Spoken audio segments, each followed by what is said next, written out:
आता आपल्याला कसं कव्हर करायचं लक्षात घ्या. आता मी तुम्हाला जीएसटीआर 1 मधले हे कॉलम सांगितले.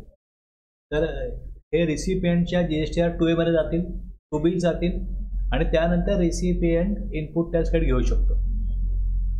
रजिस्टर्ड पर्सन ज्याला इनपुट टॅक्स क्रेडिट घ्यायचं आहे तो रिसिपियंटच्या रोलमध्ये घेणार ना.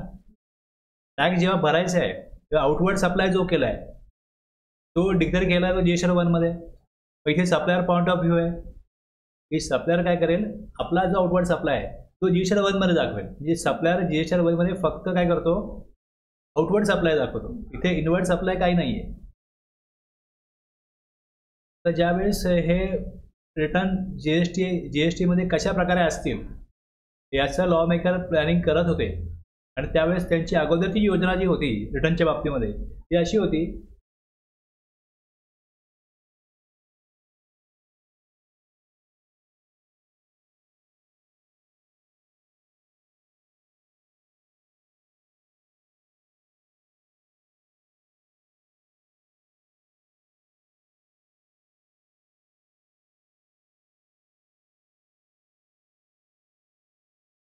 जीएसटीआर 1 जो आहे त्याची ड्यू डेट त्यांनी जो सक्सेडिंग जो महिना संपेल, डिसेंबर संपला तर नेक्स्ट महिना कुठला येईल, जानेवारी, त्या तारखेपर्यंत हे भरायचं. त्यानंतर एक झाल्यानंतर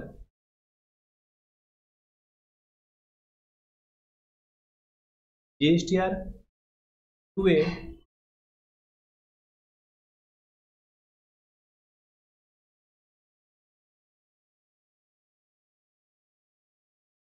आता ह्यामध्ये काय त्यांनी केलं लक्षात घ्या की जसं जीएसटीआर 1 फाईल केला, आता रिसिपियंटच्या ज्यावेळेस 2A मध्ये जाईल, रिसिपियंटच्या 2A जाईल तर रिसिपियंटला कळेल की आपण जो सप्लाय घेतलाय, तर मी एक व्यक्ती आहे जो मी इनवर्ड सप्लाय घेतोय, तर माझा इनवर्ड सप्लाय माझ्या सप्लायरनी दाखवला की नाही दाखवलाय हे मला कुठे कळणार, जीएसटीआर 2A कळणार. आता 2A मध्ये तर मला कळलं की माझे एक 7, 8, 10, 12 सप्लायर आहेत. मी माझे सगळे इनवॉइस काढणार. जो मी इनवर्ड सप्लाय घेतला माझ्याकडे इनवॉइस आहेत, मी सगळ्यांनी ते इनवॉइस दाखवले की नाही बघणार. तर मला जर कळलं की एखाद्या सप्लायरनी इनवॉइस दाखवलेत नाही माझ्या नावाने, तर मी जीएसटीआर 2 ते देणार होते, ज्यामध्ये ते रिसिपियंट टाकू शकत होता. किंवा एखाद्या सप्लायरनी 4 इनवॉइस दाखवले माझ्याकडे 6 इनवॉइस आहेत, 2 दाखवली नाही, म्हणजे जी इन्फॉर्मेशन सप्लायरनी प्रॉपरली जीएसटीआर 1 मध्ये फर्निश केलेली नसेल ती रिसिपियंट जीएसटीआर 2 मध्ये फर्निश करणार आणि मग ती जीएसटीआर 1A मध्ये सप्लायरच्या जाणार. म्हणजे इथे जेव्हा जीएसटीआर 2A आहे तर जीएसटीआर 2 आहे, या जीएसटीआर 2 मध्ये ऍक्सेप्ट करायची सगळी इन्फॉर्मेशन जी बरोबर आहे आणि जी बरोबर नाही आहे. समजा एक आकडा चुकलाय, तो आकडा करेक्शन करू शकतो. जे इनवॉइस राहिलेत ते राहिलेले टाकायचे. अशा प्रकारे करेक्शन केलं तर मग त्यानंतर ते 1A मध्ये जाईल. 1A मध्ये ऍक्सेप्ट करणं गरजेचं आहे, कोणी, सप्लायरनी. ऍक्सेप्ट झालं का अनुषंगाने काय होईल, जीएसटीआर 2 जो आहे तो अपडेट होईल. म्हणजे 2A मध्ये जे आलेलं आहे आता आपण फक्त रीड ओनली बघतो, जे रीड ओनली बघतो त्यामध्ये जीएसटीआर 2A मध्ये येणार होता का 2 मध्ये मला माहिती नाही, पण ते तिथे इन्फॉर्मेशन अपडेट केली जाईल रिसिपियंटकडनं.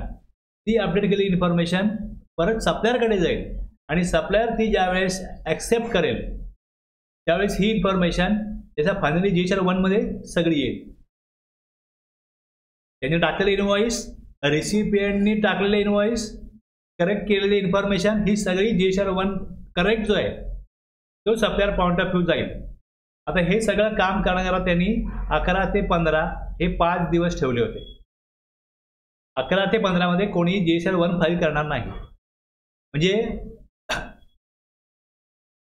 जे काय बिझनेस केलाय 1 ते 30 किंवा 1 ते 31 त्याचे डिटेल्स तुम्ही 1 ते 10 मध्ये काय करा, जीएसटीआर 1 मध्ये फर्निश करा. एवढं काळजीपूर्वक, एवढं टाइम टू टाइम रिटर्न्स वॅटमध्ये कोण भरत होते का, किती टक्के लोक भरत होते ते सर्व्हिस टॅक्समध्ये, एक्साईजमध्ये, तर एवढी शिस्त इंडस्ट्रीला, मार्केटला कधीच नव्हती.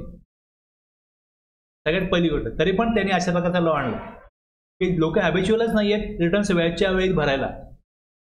कोणाला सवय नाही आहे, कोणाला पैशामुळे प्रॉब्लेम नाही, वेगवेगळ्या कारणांमुळे रिटर्न्स काय वेळच्या वेळी भरले जात नव्हते. त्यामुळे 10% जीएसटीआर 1 सबमिट होईल अशी आशा ठेवली असेल लॉ मेकरनी, असा लॉ बनवला असेल.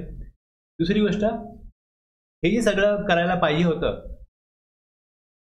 जुलै महिन्यात जीएसटी लॉ इम्प्लिमेंट केला 2017 मध्ये. म्हणजे रिटर्न भरायचं आहे कधी 1 ऑगस्ट ते 10 ऑगस्ट. पोर्टलला हे काय अपडेट आलेच नाही. मग त्यामुळे त्यांनी मेन टाइम काय केलं की तुम्ही 2A पण नाही आहे, 2 पण नाही आहे, आणि हे जे 1 आणि 2 मध्ये आउटवर्ड सप्लाय 1 मध्ये, इनवर्ड सप्लाय 2 मध्ये डिफरन्स कळतो किती टाइम भरायला येईल. ITC जर विचारात घेतला, मला 100 रुपये मी दाखवला इकडे, ITC मध्ये माझ्याकडे 80 रुपये असतील तर 20 रुपये मी कॅशमध्ये GSTR 3 मध्ये भरायचे. अशा प्रकारे इकडे रचना त्यांनी केली होती. म्हणजे काय होईल, मॅचिंग होईल. म्हणजे नंतर डिपार्टमेंटला स्क्रुटिनी काढा, ह्या गोष्टी बघा, याचं जे करायला लागतं ते काम कमी होईल. उद्देश हा होता. पण GSTR 2A नव्हता, 2 नव्हता, 3चा प्रश्नच नाही. मग म्हणून त्यांनी टाइम बिंग GSTR 3B जुलै आणि ऑगस्ट या 2 महिन्याकरता पहिल्यांदा आणला होता. आणि नंतर डेव्हलपमेंट जी व्हायला पाहिजे पोर्टलला ती झाली नाही, आणि मग 3B कायम झाला. मी नोटीस पाठवला ना 3A मध्ये, त्यामुळे मग 3A जर वापरला होता म्हणून मग 3B घेतला. समरी रिटर्न कशात भरायचा, समरी इन्फॉर्मेशन आउटवर्ड सप्लायची काय याची समरी द्यायची. डिटेल GSTR 1 मध्ये गेलेला आहे. डिटेल जो आहे हा GSTR 1 मध्ये गेलेला आहे. इनवॉइस डिटेल्स GSTR 1 मध्ये मॅचिंग करायचे 2 मध्ये, त्यानंतर 3 मध्ये डिफरन्शियल अमाऊंट पे केली. जर मॅचिंग केलंय, रिसिपियंटने ऍक्सेप्ट केलंय, तर त्यांच्या माइंडमध्ये ही गोष्ट होती की आपण रिसिपियंटला ऍक्सेप्ट करायला लावायची. मग त्यांनी काय केलं, आता जो 2B आणलेला आहे, आता हे इम्प्लिमेंट जस्ट केलेलं आहे. 2B मध्ये तुम्ही ऍक्सेप्ट करा.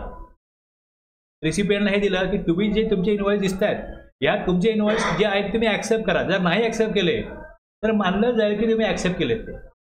आणि जे इनवॉइस तुमचे नाही आहेत, एखाद्या सप्लायरने इनवॉइस अपलोड केलेत आणि जे रिसिपियंटचे नसतील तर त्यांनी रिजेक्ट करणं गरजेचं आहे.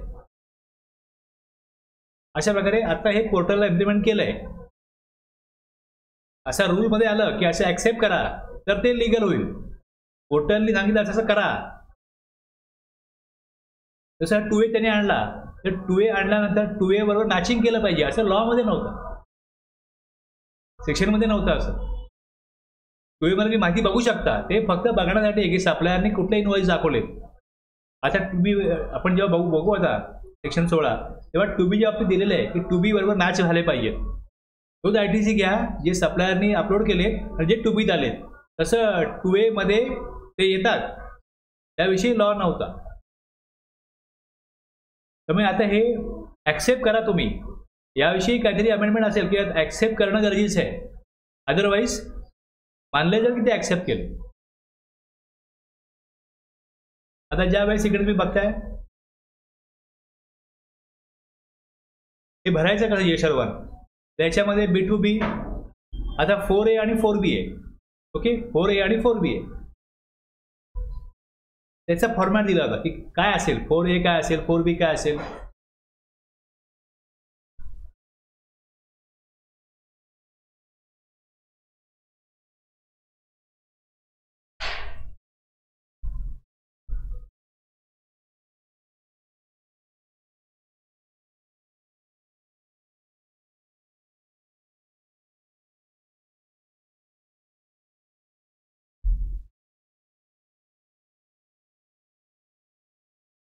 एक 2 3 गेले, GST नंबर, नाव आणि टर्नओव्हर.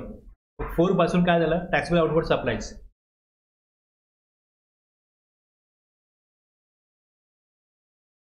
आपण काय रिव्हर्स चार्ज बघितला, तर रिव्हर्स चार्ज मध्ये supplies attracting tax on reverse charge इकडे दाखवायचे. 4B मध्ये टॅक्स जमा करण्याची जबाबदारी रिसिपियंटची आहे. पण सप्लायर जर रजिस्टर असेल, तसं पोर्टल हा GT आहे, तो रजिस्टर आहे, तो GSTR 1 भरतो आणि यात तो त्यांनी जो सप्लाय केला आहे रजिस्टर्ड पर्सनला त्यांची इन्फॉर्मेशन इकडे देतो.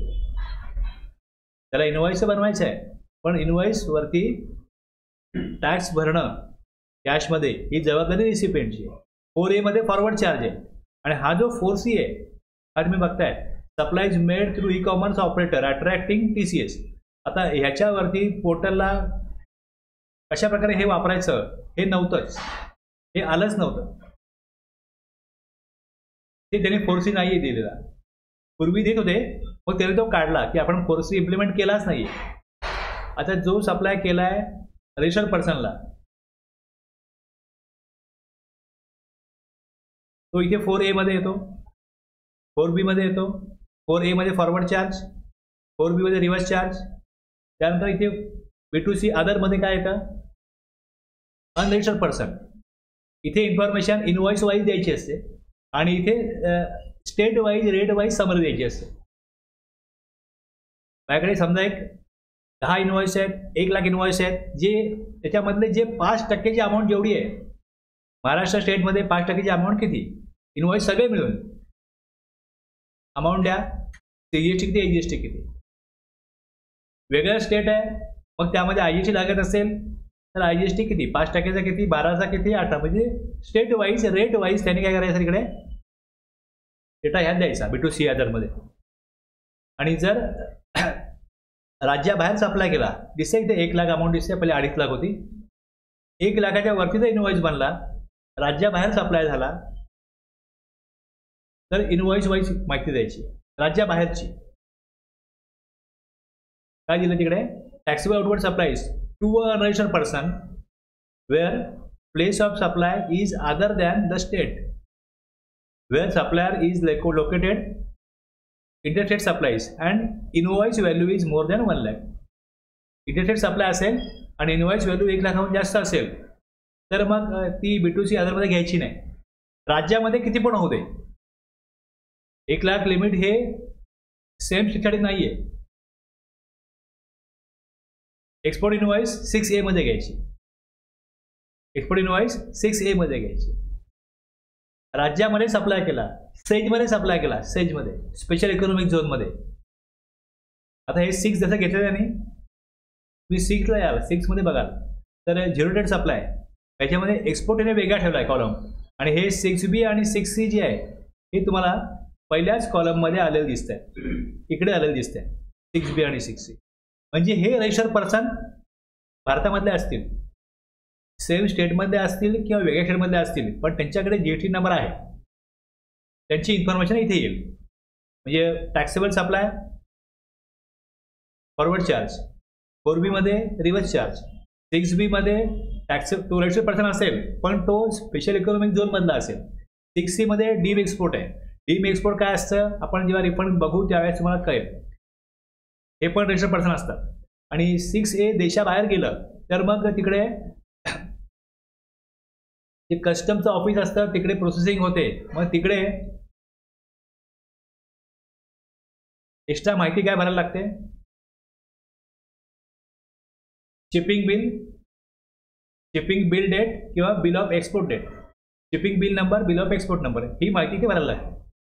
म्हणजे हे कस्टममध्ये बनलेलं डॉक्युमेंट आहे कुठला शिपिंग बिल किंवा बिल ऑफ एक्सपोर्ट, त्याची इन्फॉर्मेशन इथे दिली जाते. आणि ते कस्टमचं पोर्टल आणि GST पोर्टल हे मॅचिंग करतात, हा डेटा बरोबर आहे की नाही बघतात.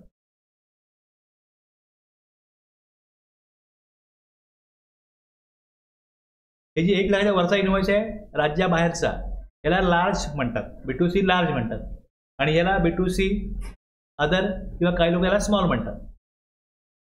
पुढे नील रेट इथे आलं. आता 5वं जे मी सोडलं होतं ते तुम्हाला इथे फॉर्मॅटमध्ये कळेल की 5वं काय दिलं त्यांनी हेच दिलंय. पहिले हे लिमिट 2.5 लाख होतं, हे आता अमेंड होऊन 1 लाख झाले.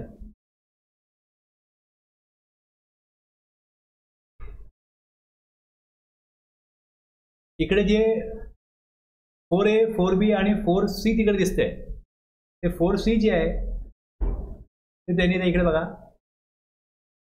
अमेंडमेंट होऊन आले. ते पहिले 13च होते. सप्लाईज मेड थ्रू ECO म्हणजे जो सप्लाय केला आहे 4A मध्ये असेल रजिस्टर्ड पर्सनला किंवा B2C मध्ये असेल अनरजिस्टर्ड पर्सनला तर सप्लाईज मेड थ्रू ECO. इथे मी ॲड रेकॉर्डला क्लिक केलं तर मला इथे विचारतो की GST number of e commerce operator काय, ॲमेझॉन, फ्लिपकार्ट ह्याच्या थ्रू अप्लाय केला असेल तर त्यांचा नंबर टाकायचा इकडे, त्यांचं नाव येईल पुढे, त्याची व्हॅल्यू टाकायची किती आहे आणि IGST CGST हे टाकायचं. बस ही इन्फॉर्मेशन त्यांना हवी आहे. कुठले इनवॉइस नंबर वाईज विचारत नाही, सगळे इनवॉइसचे टोटल करा. Supplies made through e-commerce operator, made through e-commerce operator. Under section 52 म्हणजे जे TCS कलेक्ट करतात, म्हणजे समजा मी सप्लायर असेल आणि मी फ्लिपकार्ट थ्रू सप्लाय केला किंवा अमेझॉन थ्रू सप्लाय केला तर ते माझ्या TCS डिडक्ट करून बाकीचं पेमेंट मला करतात. त्यांचे चार्जेस ते घेतील प्लस TCS माझ्या अकाउंटला जमा होईल. तर त्यांची इन्फॉर्मेशन मला इकडे द्यायची आहे, किती सप्लाय मी ई कॉमर्स ऑपरेटर थ्रू केला. या करता त्यांनी हा 14वा कॉलम आणलेला आहे, हे टेबल आणलेलं आहे इकडे. आणि हे जे 15वा आहे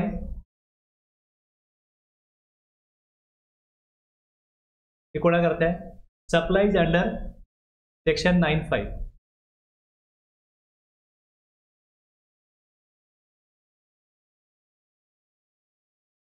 हे सप्लाईज GST आहे, सप्लायर GST आहे. आता हे 95चं सप्लाय केलाय त्यांच्या करताय. इकडे 4 सप्लाय होते ना. आता हॉटेल आहे, हॉटेलकडे स्विगी किंवा झोमॅटो सप्लाय होत असेल तर तिकडे त्यांनी ही माहिती द्यायची, त्यांनी ही तिथे माहिती द्यायची की किती आहे. आता स्विगी किंवा झोमॅटोला जर हॉटेल सप्लाय करत असेल तर त्यांच्याकरता एकदम सप्लाय, हॉटेल टॅक्स घेत नाही, झोमॅटो किंवा स्विगीकडनं टॅक्स नाही घेत. ओके, लक्षात घ्या. नील रेट सप्लाय होतो आणि मग स्विगी किंवा झोमॅटो हे टॅक्स कलेक्ट करतात, ॲक्च्युअली जेव्हा डिलिव्हरी करतात. समजा तुम्ही स्विगीकडनं समजा एक पावभाजी मागवली असेल, 150 रुपये असतील, ते 150 रुपये GST आहे. पण तीच जर का 150 रुपयाची वस्तू हॉटेल त्यांना 120ला प्रोव्हाइड करत असेल किंवा 110ला प्रोव्हाइड करत असेल तर ती ते नील रेटनी प्रोव्हाइड करतात. ऑलरेडी त्यावर 5% GST आहे. 150 मध्ये 5% GST इन्क्लूड आहे. पण त्यांना जो सप्लाय मिळतो, इनवर्ट सप्लाय स्विगी किंवा झोमॅटोला, तो किती रुपयात मिळतो, 120 मध्ये मिळतो, त्यात टॅक्स इन्क्लूड नसेल. ती माहिती इकडे द्यायची आहे. 95 मधले 4 सप्लाय आहेत ते इथे आहेत. तर तुम्ही सांगितलं 95 मधले 4 सप्लाय तुम्हाला आठवत नसतील तर तुम्ही ते बघायला पाहिजे, नंतर जाऊन तुम्ही नोट डाऊन करायला पाहिजे की 95 मध्ये इथे दाखवायचे तर 4 सप्लाय कुठले आहेत, आठवलं पाहिजे. तुम्हाला नाही आठवत तुम्ही नंतर आठवलं, बघितलं पाहिजे रिवाइज करून. तर परत मी सांगू शकत नाही ना ते.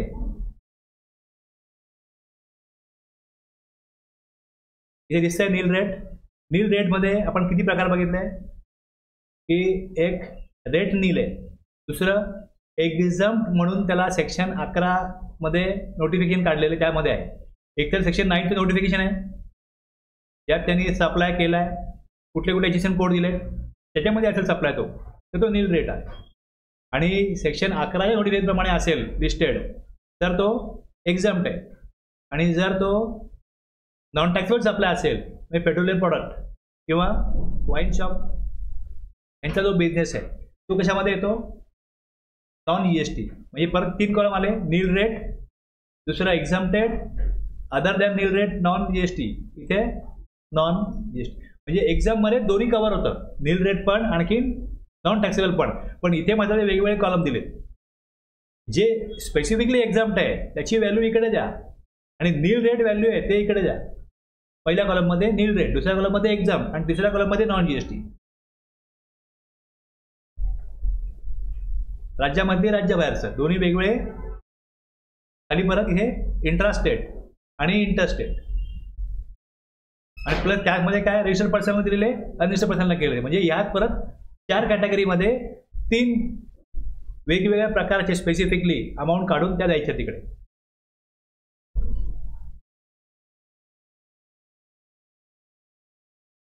ॲडव्हान्समध्ये सर्व्हिस असेल, सर्व्हिसमध्ये काय करायला लागतं, ॲडव्हान्स घ्यायला लागतो. मग तो ॲडव्हान्स दाखवला, एका महिन्यात ॲडव्हान्स आहे, दुसऱ्या महिन्यात पुढच्या महिन्यात कधीतरी इनवॉइस आहे. मग इनवॉइस ॲडजस्टमेंट करण्याकरता हा कॉलम आहे. इनवॉइस वर दाखवला जाईल आणि अगोदर ॲडव्हान्स दिला आहे किती अमाऊंटवरती, ती अमाऊंट इकडे दाखवली जाईल. HSN वाईज समरी इकडे येईल. डॉक्युमेंट इश्यूड, डॉक्युमेंट कुठले कुठे इश्यू केले आपण जे सेक्शन 31 बघितला, 34 बघितला, त्यामध्ये काय काय डॉक्युमेंट येतात ते बघितले आपण. आउटवर्ड सप्लाय आहे, इनवर्ड सप्लाय, रिवाइज इनवॉइस बघितलं, त्यामध्ये डेबिट नोट बघितलं, क्रेडिट नोट बघितलं, रिसिप्ट वाउचर बघितलं, payment voucher, receipt voucher, payment voucher, refund voucher, delivery चलन फॉर जॉब वर्क. ज्यावेळेस सप्लाय नाही आहे, डिलिव्हरी चलनाने काय करा, गुड्सचं मुवमेंट करा. डिलिव्हरी चलन for supply on approval, delivery चलन इन केस लिक्विड गॅस, आणि डिलिव्हरी चलन in case other than by way of supply. म्हणजे एक्झिबिशन कम सेल करता गुड्स चालले, आणखीन कुठल्या रिपेअरला गुड्स चालले, या कारणाकरता मग डिलिव्हरी चलन बनवलंय. ती माहिती इकडे, म्हणजे या प्रकारे तुम्हाला GSTR 1 आता मी संपूर्ण एक्सप्लेन केला. अगोदर पण सांगितलंय बऱ्याच वेळा, पण आता संपूर्ण पुन्हा एकदा घेतलेलं आहे. आता मला याचा संबंध जोडायचा आहे GSTR 3B शी. जी इन्फॉर्मेशन भरली गेली आहे टॅक्सेबल सप्लायची, ECO मधला सप्लाय, नील रेट किंवा एकदम सप्लाय. आता ही इन्फॉर्मेशन ज्या वेळेस मी 3B भरायला जाईन तेव्हा 3B मध्ये ही इन्फॉर्मेशन ऑटो पॉप्युलेट होते. आउटवर्ड सप्लायची माहिती जी आहे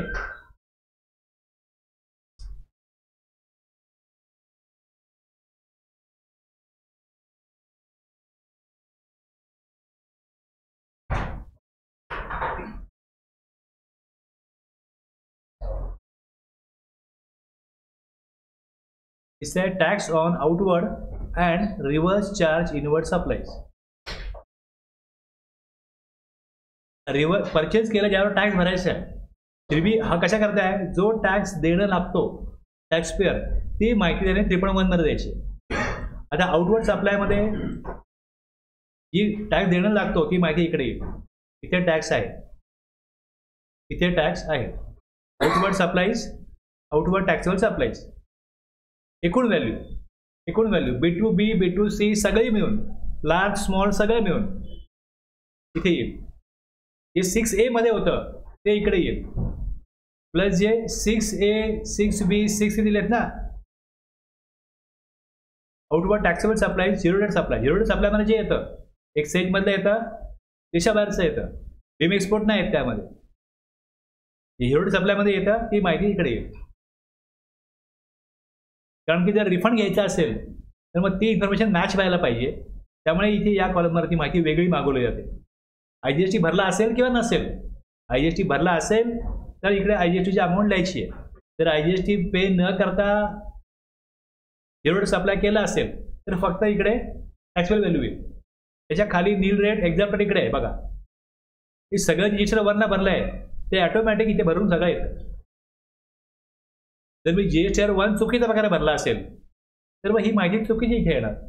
मग ज्यावेळेस चुकीची भरले गेले हे जेव्हा मला कळतं त्यावेळेस मी इकडे ती माहिती चेंज करू शकतो. फॉर एक्झाम्पल काय व्हायचं, मी GSTR 1 भरला आणि तिकडे इनवॉइसची व्हॅल्यू चुकली, जास्त व्हॅल्यू दाखवली गेली, तर त्याची क्रेडिट नोट टाकायला पाहिजे होती, ती टाकली नाही.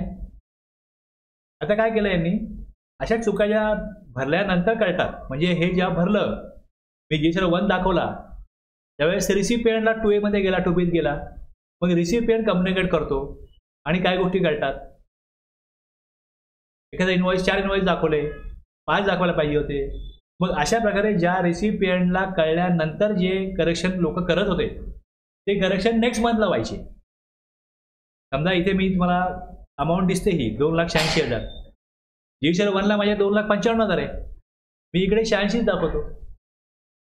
आलं लक्षात. आता जर का मी 286 माझ्या आउटवर्ड लायबिलिटी आहे, आउटवर्ड सप्लाय केलं आहे, तर मी त्याच्यावर टॅक्स देणार ना. ही जी अमाऊंट आहे ही टॅक्सची अमाऊंट आलेली आहे. 49 लाख दिसते ना इकडे, 49,06,000 हा सप्लाय जर माझा GSTR 1ला 52 लाख असेल तर इथे मी 49 लाख का दाखवतो, कारण की माझ्या काही क्रेडिट नोट इश्यू झाल्या. त्या क्रेडिट नोट ऑब्वियसली मी GSTR 3B भरताना विचारात घ्यायचो आणि त्यामुळे GSTR 1 आणि 3B मॅच नाही व्हायचा. आता हे चुकीचं आहे का. आता जी लायबिलिटी मी देणं आहे ती मी इकडे दिली, पण जे दाखवणं राहून गेलं GSTR 1ला ते नेक्स्ट मंथला अमेंड केलं. तुम्ही अमेंडमेंट बघितली नेक्स्ट मंथची, तर लक्षात यायचं की अरे GSTR 1ला यांनी जास्त अमाऊंट दाखवली होती, ती अमेंडमेंट नेक्स्ट मंथला केली. अशा क्वेरी अशामध्ये डिपार्टमेंटला वेळ जाणार, डिफरन्स सापडतोय, पण मग यांनी अमेंडमेंट केले.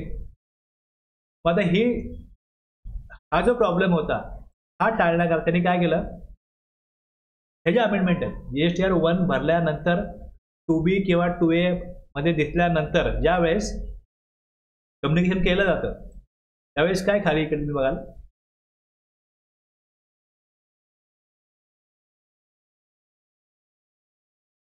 हा 1A येतो. रिटर्न भरून जरा का 1A होता ऍक्टिव्ह नाही होणार. नोव्हेंबर आहे.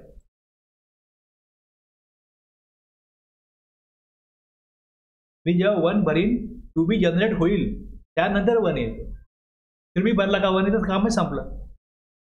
GSTR 1 भरला 2B जनरेट झाला का 1A येतो. जर काय माझं काय राहून गेलंय, काय चुकलंय GSTR 1 मध्ये, ते करेक्शन 1A मध्ये करा. म्हणजे योग्य लायबिलिटी 3B मध्ये भरला येते. 1 भरला इमिजिएट 14 नंतर 15 16 17 मी 1A भरला, म्हणजे 3B जे ऑटो ऑपरेट होईल, 3B जे ऑटो ऑपरेट होईल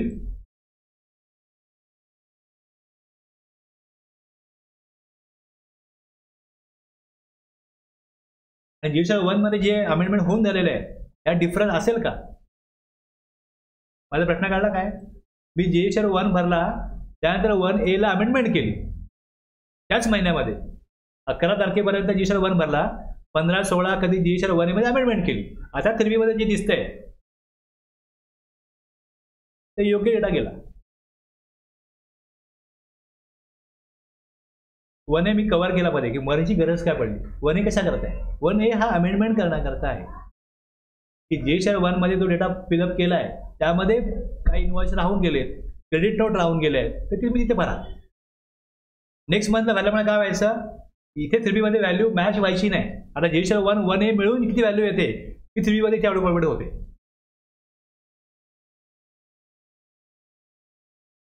परचेज केलंय, इनवर्ट सप्लाय दिवस 4 मध्ये रिसिपेंट लायबिलिटी भरायची तर ती इथे भरायची. जर रजिस्टर सप्लायर असेल तर इथे व्हॅल्यू ऑटोमॅटिक होते. GTA समजा पोर्टर आहे तर पोर्टर GSTR 1 भरतो, इथे व्हॅल्यू येते. आता पोर्टरने चुकीची व्हॅल्यू भरली असेल किंवा मी सप्लाय घेतलाच नाही, चुकून त्याने माझा नंबर टाकला असेल तर मी इथे ते काढून टाकतो. त्याकडनं 4 वेळा सप्लाय घेतला, यांनी माझा 5 इनवॉइस दाखवले असतील म्हणून माझा व्हॅल्यू वाढली, ते मी घेतलाच नाही ते मी नाही दाखवणार. त्यामुळे तुम्हाला इथे पण ही व्हॅल्यू करेक्शन. आता हे मी काय सांगतोय, यांचं असं झालं की हे लॉक करायचं, 3B हा लॉक करायचा त्यांचा आता पुढचा कार्यक्रम आहे. तसं 1 मध्ये भरलं, इथे आलं ऑटो पॉप्युलेट, इथे लॉक करणार. पण अशा ज्या गोष्टी आहेत की जिकडे मला खरोखर मी जेन्युअनली माझा तो आकडाच नाहीये, मी काय ऍक्सेप्ट करू. कसं आहे ना. आणि नॉन GST वेगळा दाखवायचा आहे, जो तुम्ही तिकडे भरला असेल कॉलम 8 मध्ये, टेबल 8 मध्ये 1 ला, त्याप्रमाणे इकडे नॉन GST इकडे येणार. नील रेट C मध्ये आहे, नील रेट एक्झम्प्टेड एकत्रितपणे, आणि त्यातले नॉन GST इकडे येणार. याच्यावर कुठलाही टॅक्स GST काढत लागत नाही नॉन GST मध्ये म्हटलं का, पण त्यांना ती व्हॅल्यू पाहिजे ती इकडे आहे. GSTR 1च्या कनेक्टेड 3.1 कळला तुम्हाला. आता मी येतो ITC ला.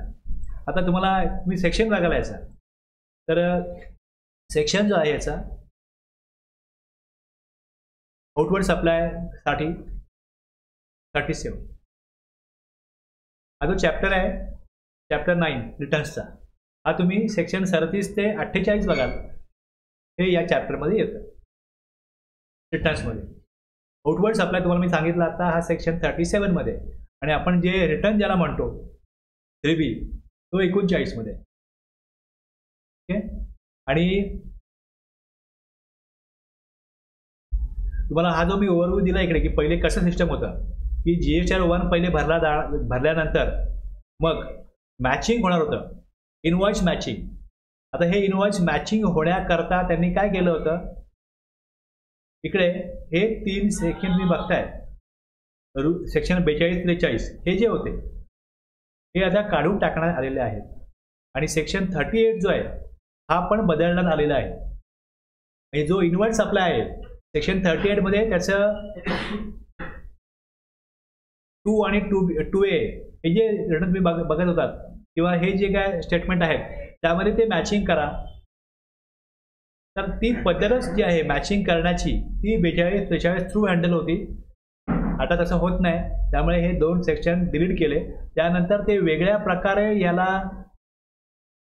इम्प्लिमेंट करणार होते म्हणून मग 43A पण त्यांनी आणला होता, पण तेही काही शक्य झालं नाही, सोयीस्कर वाटलं नाही, त्यामुळे ते पण काय झालं, रद्द झालं. त्यामुळे हे 3 सेक्शन आता ओमिट केलेलं आहे आणि 38 हा बदलण्यात आलेला आहे. म्हणजे पहिले 1 आणि 1A पहिले वेगळ्या प्रकारे काम करणार होता, आता 1A वेगळ्या प्रकारे काम करतोय. आता 1A मध्ये 1 मधले अमेंडमेंट करायचे आहेत. पहिले काय व्हायचं, मॅचिंग होईल आणि करेक्ट करण्याचं इन्फॉर्मेशन काम कोणाचं तर रिसिपिएंटचं होतं. म्हणजे रिसिपिएंटनी म्हणजे प्रत्येकाने जीचा 1 भरायला आहे आणि आपल्या सप्लायरनी जे काय चुकीची माहिती भरली आहे ती त्यांनी रिसिपिएंटनीच काय करायची, GSTR 2A मध्ये किंवा 2 मध्ये चेंज करायची आणि ती माहिती मग 1A मध्ये जाईल आणि ती सप्लायर ऍक्सेप्ट करेल आणि मग त्याचा GSTR 2 फायनल होईल आणि मग 1 आणि 2 मधला लायबिलिटी फायनल झाली, ITC फायनल झाला का डिफरन्शियल अमाऊंट कॅशमध्ये पे करायची 3 मध्ये. त्यामुळे GSTR 3 पण आता नाही आहे. 2A आपण बघतोय तो आहे, 2 नाही आहे. 1A वेगळ्या प्रकारे आला, 2A बरोबर 2B पण आलेला आहे. अशा प्रकारे आत्ताची परिस्थिती आहे.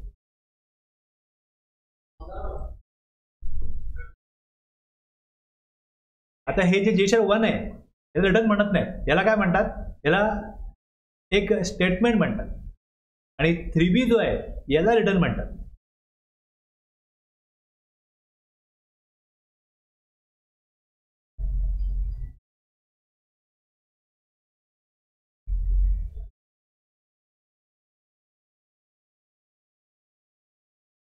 आता पुढे रूल बघा कसे गेलेत त्यांनी, रूल पण बघून घ्या.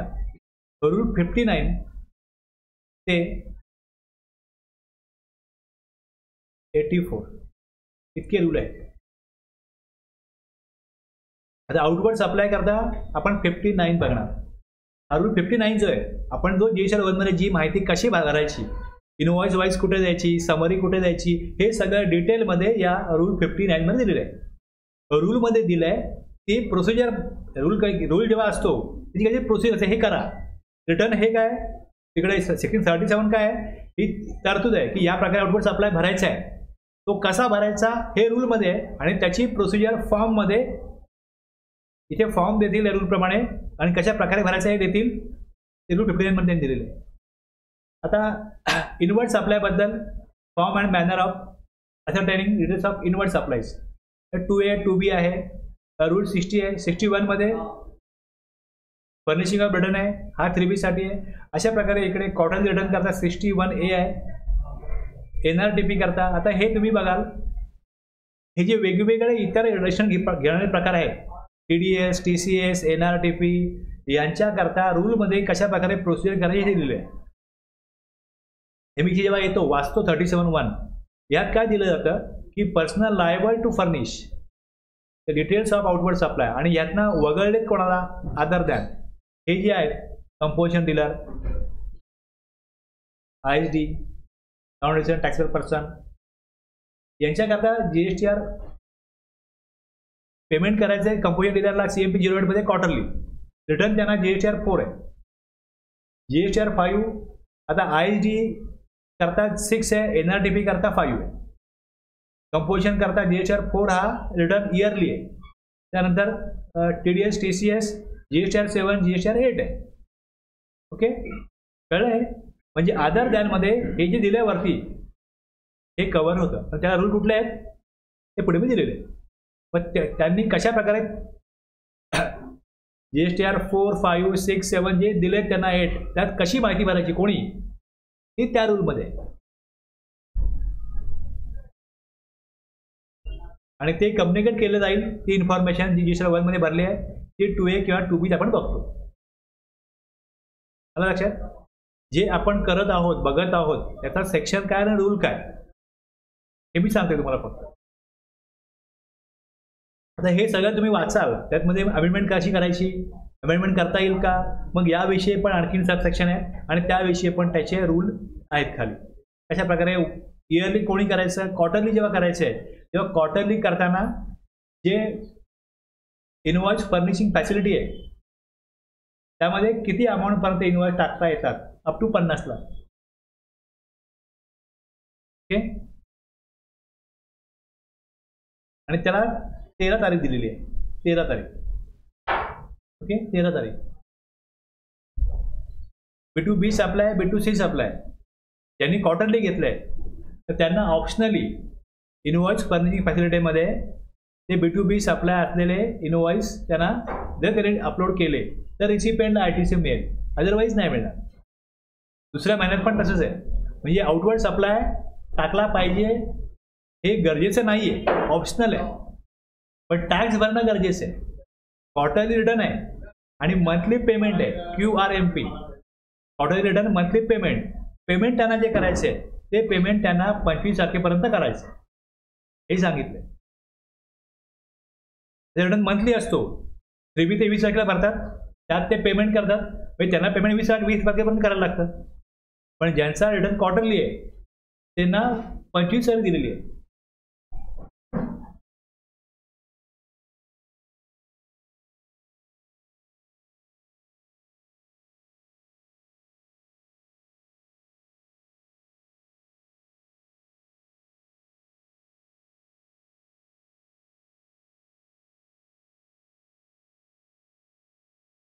सांगतो म्हणून मी काढतो सा माहिती.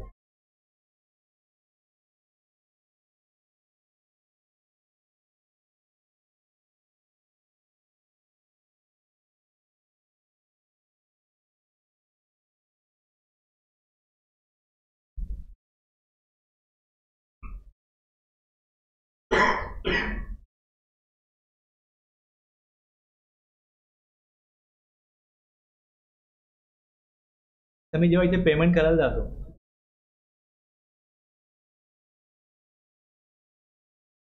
तेव्हा इथे कसं दिसतं, मंथली पेमेंट पर क्वार्टरली रिटर्न. आता ह्यात त्यांनी काय ऑप्शन ठेवला आहे, असा ऑप्शन ठेवला आहे की मी रिटर्न फाईल केला मग क्वार्टरली, ओके, त्यात मी लायबिलिटी दाखवली आहे, त्याच्या 35% अमाऊंट पहिल्या महिन्यात भरा.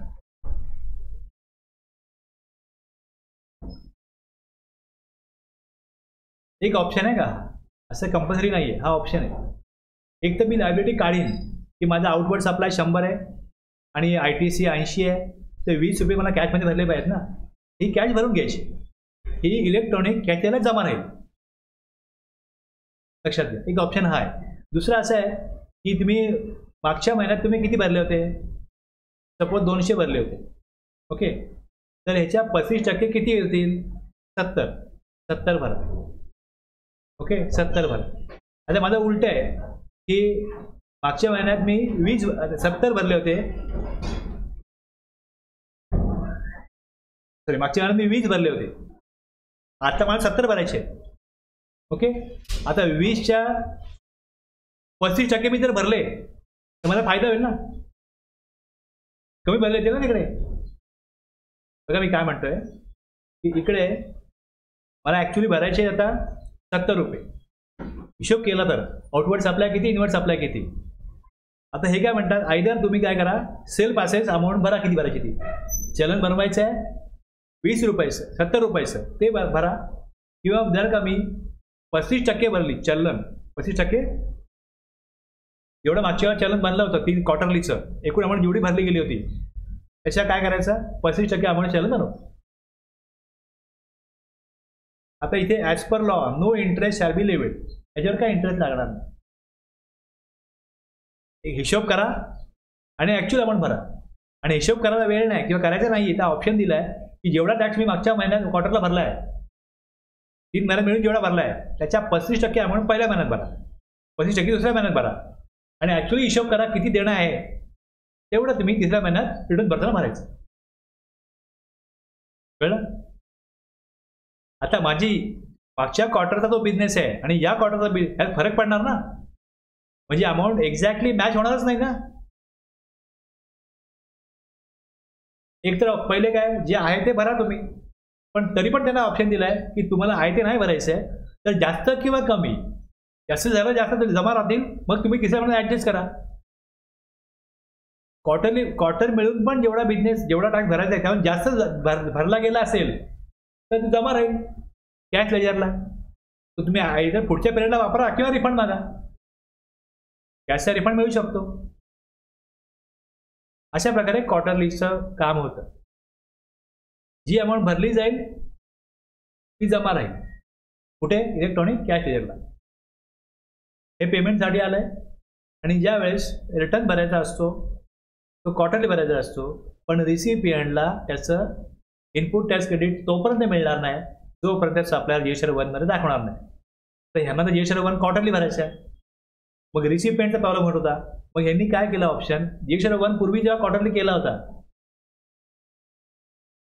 जेव्हा क्वार्टरली केला ना पहिले, त्यावेळेस असा ऑप्शन नव्हता आयएफएफचा. आयएफएफमुळे त्यांनी काय साध्य केलं,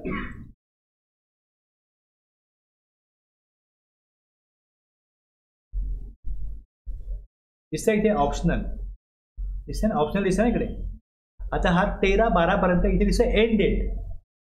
ड्यू डेट शब्द नाही इकडे, एंड डेट.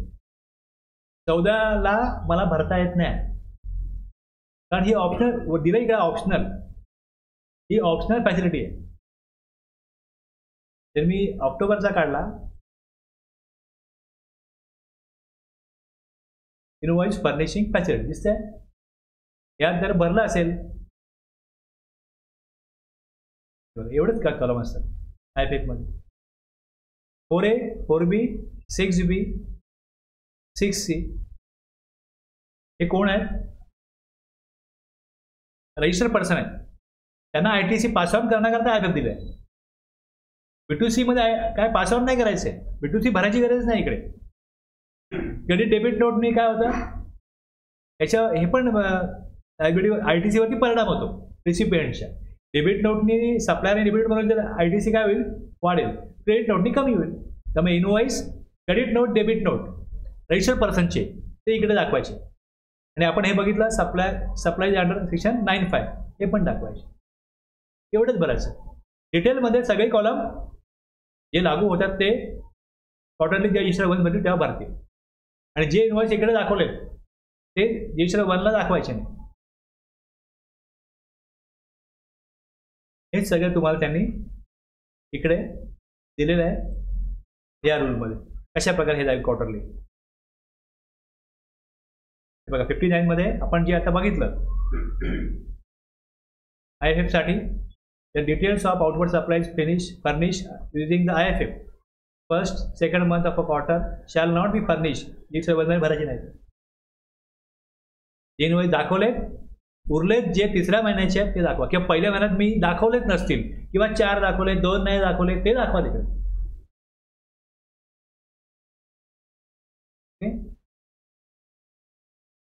शब्दामध्ये खूप वेळ लागतो त्याला, मी तुम्हाला प्रोसेस सांगितली आणि त्या प्रकारे तुम्हाला हे इथे स्क्रीनशॉट टाकलेले आहेत. हे बघा, हे आयपीएफचे आहेत, हे जीएसटी 1चे. 2A मध्ये काय येईल, 2B काय येईल ते रूल आहेत, संबंधित रूल आहेत, त्याप्रमाणे ते येईल.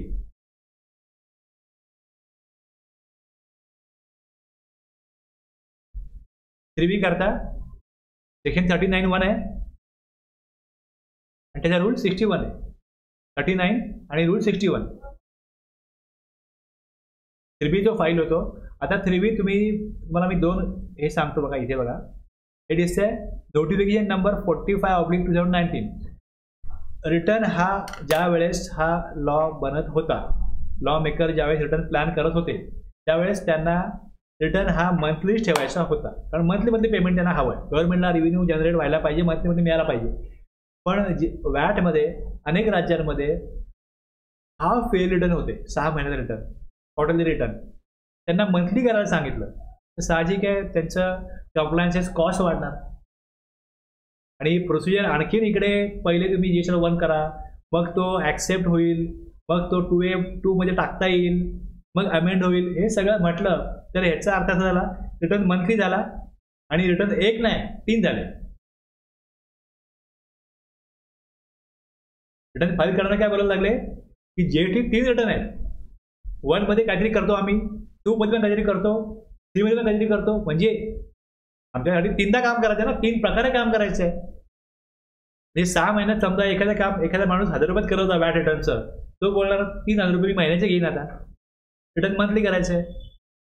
छोट्या व्यापाऱ्यांना ह्याचा त्रास व्हायला लागला की is of doing business GST कुठे आहे, एवढा खर्च वाढतो आमचा रिटर्नवरती. ते 6 महिन्याचे ते कशातरी करत होते, त्यांना मंथली 3 रिटर्न करायला लागले. तर खूप खर्चिक काम झालंय. गव्हर्नमेंटवर दबाव आला आणि त्यांनी इथे मी बघाल क्वार्टरली रिटर्न हे त्यांनी आणलेलं आहे. हा क्वार्टरली रिटर्न त्यांनी कशा प्रकारे आणला तुम्हाला दाखवतो. त्यावेळेस कायद्यामध्ये तरतूदच नाही क्वार्टरली रिटर्नची. आता आपण जे बघतोय ना ते अमेंडमेंट झालेले सेक्शन आहेत. 37, 38, 39 ह्याच्यामध्ये अमेंडमेंट झाली. त्यावेळेस ज्या प्रकारे त्यांनी बनवलं होतं त्या प्रकारे सॉरी बघा, in exercise of power conferred by section 148. 148 ची पॉवर काय, 148 मध्ये मी सेक्शन काढला इथे.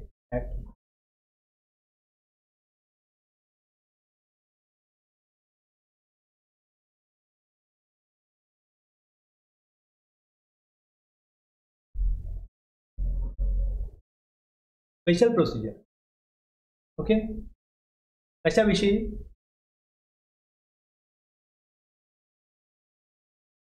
फर्निशिंग ऑफ रिटर्न पण यामध्ये आहे. बघा दिसते ना, payment of tax, registration, subject to such condition and safeguard as may be prescribe, notify certain classes of registered person. काही क्लासेस रजिस्टर्ड पर्सनच्यासाठी वेगळी प्रोसिजर देण्याची पॉवर कुठे आहे, सेक्शन 148 मध्ये आहे. ती पॉवर वापरून त्यांनी काय केलं,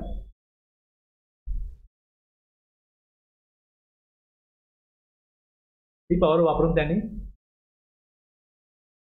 नोटिफाईज registered person having aggregate turnover 1.5 crore limit दिलं की रजिस्टर्ड पर्सन असे ज्यांचा 1.5 करोड पर्यंत टर्नओव्हर आहे.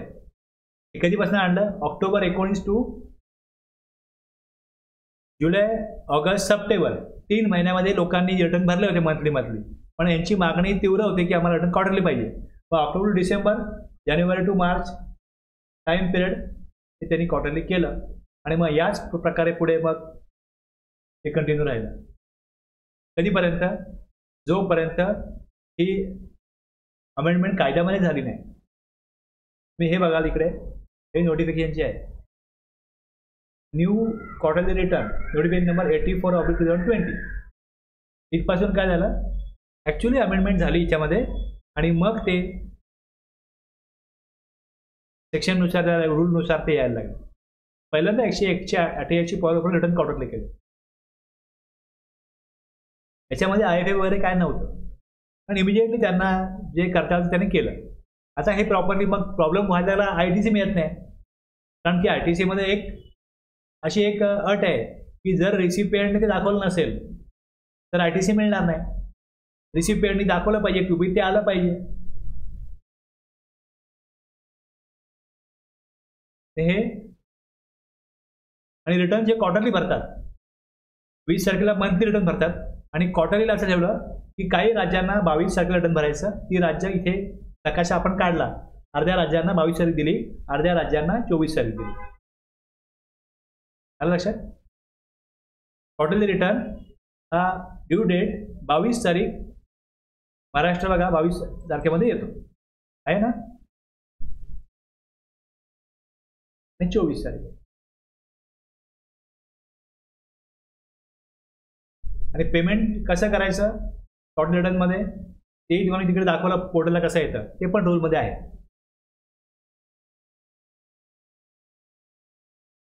Manner of opting for furnishing quarterly return.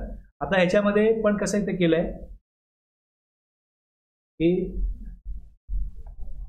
जर का एखाद्याला रिटर्न मंथली करतोय तो, तर याच्यामध्ये असं आहे की अप टू 5 करोड टर्नओव्हर जर असेल तर पहिले 1.5 करोडला काढला होता ना.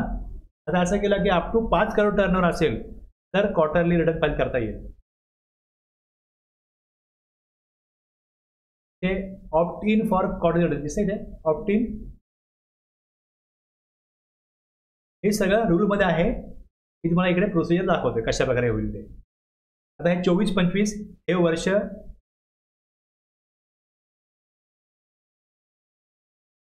तिसरा क्वार्टर चालू आहे ना आता तिसऱ्या क्वार्टरपर्यंत मी जे केलंय ते केलंय.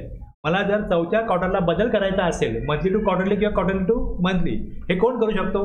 ज्यांचा टर्नओव्हर 5 करोडच्या पुढे आहे त्यांना मंथलीच आहे. ज्यांचा टर्नओव्हर अप टू 5 करोड आहे त्यांना हा पर्याय उपलब्ध आहे की तुम्ही रिटर्न मंथली करा किंवा क्वार्टरली करा. आता यामध्ये बघा इकडे क्वार्टरली आहे 1 नोव्हेंबर ते 31 जानेवारी. हा क्वार्टर कुठला आहे? October, November, December. डिसेंबरचं जे काय मला बदल माहिती भरायची आहे ती कधी भरायची आहे? रिटर्न भरायचं आहे कधी? जानेवारीत ना, डिसेंबरचं. इथे काय केलंय? जसं आता ऑक्टोबर गेला, रिटर्न भरायला पाहिजे.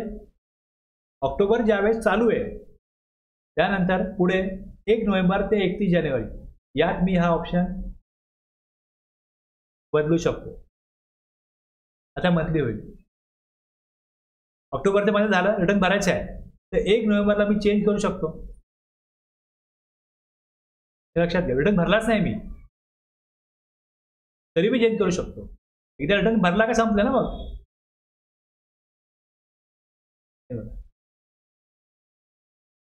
पुढच्या पिरियड करता चेंज करता येतं. आता इथे क्वार्टर आहे ऑक्टोबर, नोव्हेंबर, डिसेंबर. हा 1 ऑगस्ट ते 31 ऑक्टोबर होता. 31 ऑक्टोबर होता ना. रिटर्न भरायची वेळ डेट निघून गेली मग तो चेंज नाही करता येत. आता मला या क्वार्टरला अप टू डिसेंबर क्वार्टरली राहिला आहे. जर मला चौथा क्वार्टर जो आहे जानेवारी, फेब्रुवारी, मार्च हा जर बदलायचा असेल तर मला ऑप्शन अवेलेबल आहे. हा 1 नोव्हेंबर ते 31 जानेवारी हा ऑप्शन अवेलेबल आहे. जानेवारी संपतो कधी? 31. रिटर्न भरणार कधी? फेब्रुवारीमध्ये. अप टू 31 जानेवारी चूज करा. मला आता मंथली पाहिजे, क्वार्टरली पाहिजे. आता माझं ऑक्टोबरचं गेलं ना, आता मी चेंज नाही करू शकत. त्यामुळे त्यांनी लास्ट ठेवलंय काय? 31 ऑक्टोबर. तिसरा क्वार्टर तर मला चेंज करायचं असतं तर मला 31 ऑक्टोबर निर्णय घ्यायचा होता. एकदा 31 ऑक्टोबर गेला का ऑक्टोबर, नोव्हेंबर, डिसेंबर माझं मंथली तर मंथलीच राहील, क्वार्टरली तर क्वार्टरलीच राहील. आता मला चौथ्या क्वार्टरसाठी चेंज करता येईल. चौथा क्वार्टर सुरू कधी होईल? 1 जानेवारी. त्याचा पहिला महिना संपतो कधी? 31 जानेवारी. 31 जानेवारीपर्यंत मला हे आता क्वार्टरली आहे हे मंथली करता येईल.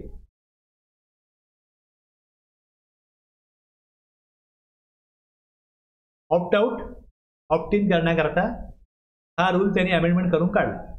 Manner of opting for furnishing quarterly return.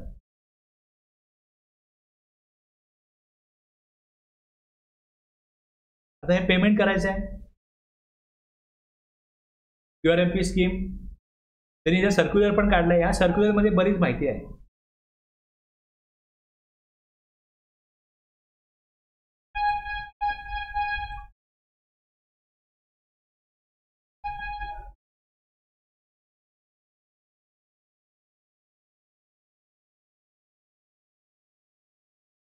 हे नोटिफिकेशन आहे.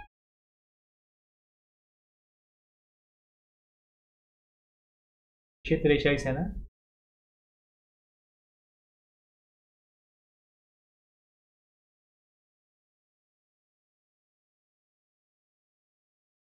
$2020.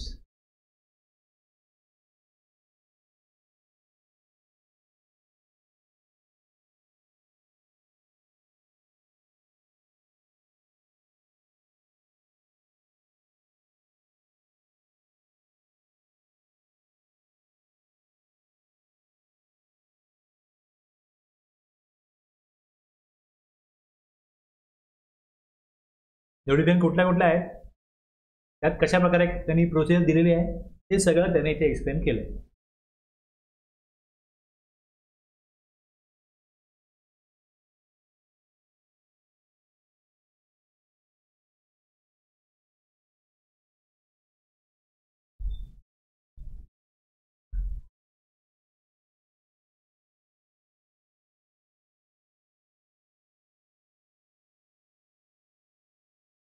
इथे 5 करोड केलंय, हे 5 करोड दिलं ऑप्शन.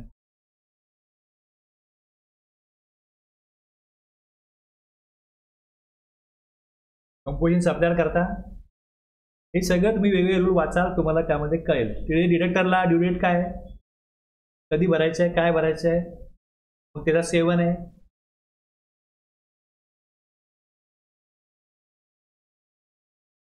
ते सर्टिफिकेट असतं 7A मध्ये भरल्यानंतर.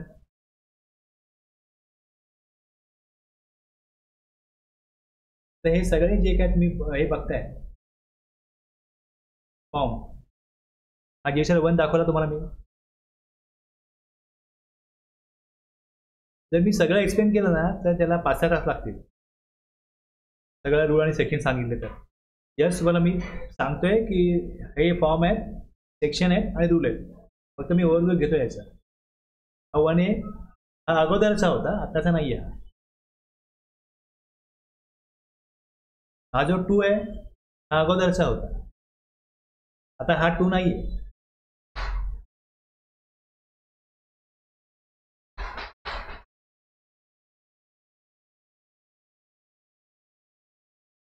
हा 2A.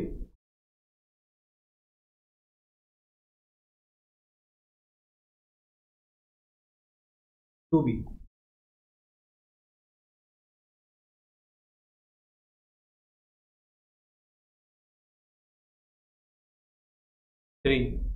जे मी तुम्हाला सांगितलंय ते आता वापरात नाहीये, पण जेव्हा त्यांनी बनवलं होतं त्याप्रमाणे हे फॉर्मॅट दिलेले आहे.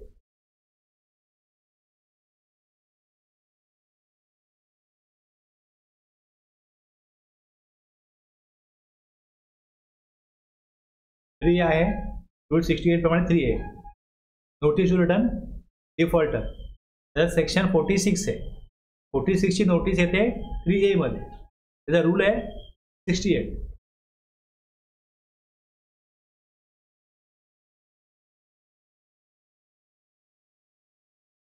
थ्री बी.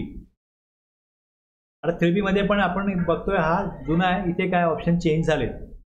इथे पण 42 त्याच्याबरोबरच 38 आणि 17.5 पुढे इथे येतं.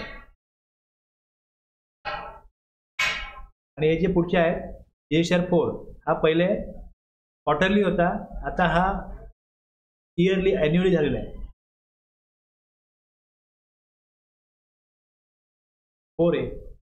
जसं आपण 2A असतो त्याच्या कंपोजिशनला 4A मध्ये सप्लायरने GSTR 1 भरला त्याच्या 4A मध्ये दिसतं. 5 NRTP करता, IET करता,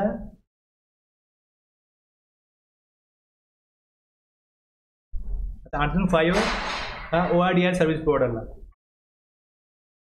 आणि 6 जो आहे हा IET करता, आणि 7, 8 TDS TCS आहेत. तर याचा सगळ्याचा उल्लेख तुम्हाला या रिटर्नच्या टॉपिकमध्ये ह्याच्या नोट्स आहेत, यात तुम्हाला हे सगळे उल्लेख सापडतील.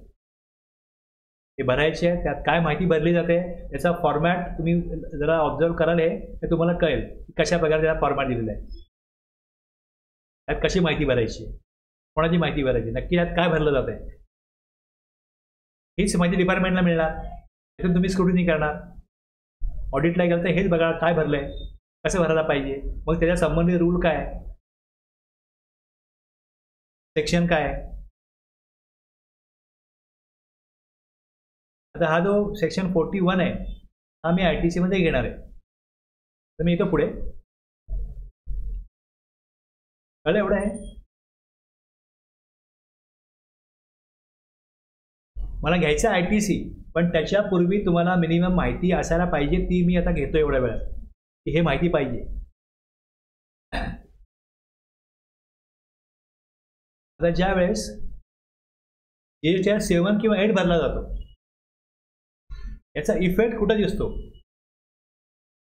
मी पोर्टल थ्रू Amazon किंवा फ्लिपकार्ट टू सप्लाय केला, त्यांनी TDS डिडक्ट केला, त्या गव्हर्नमेंटला सप्लाय केला, गव्हर्नमेंटला TDS आहे आणि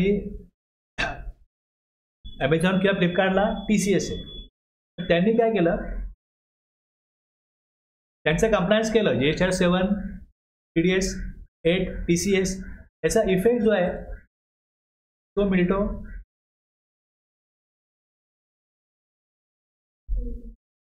हां 2A मध्ये. तर तुम्ही 2Aचं फॉर्मॅट बघाल, रूल बघाल, त्यात त्यांनी जे दिलेलं आहे